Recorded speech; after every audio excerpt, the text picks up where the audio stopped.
Good evening mga kapuso!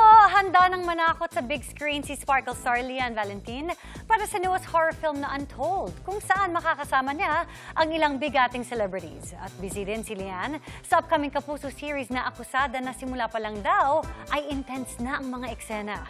Makichika kay Larsen Tiago.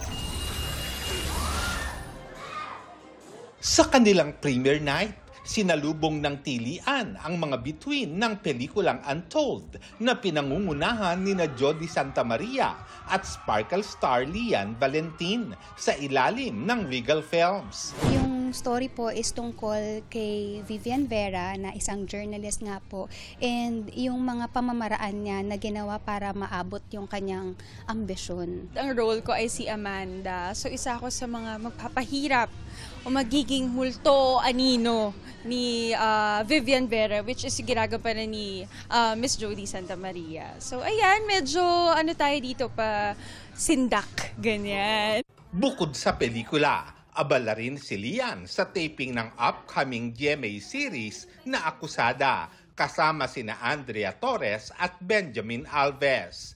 Simula pa lang. May away na, may konting tensyon na. So sabi ko, marami pang mangyayari. Lars Santiago, updated sa showbiz happening.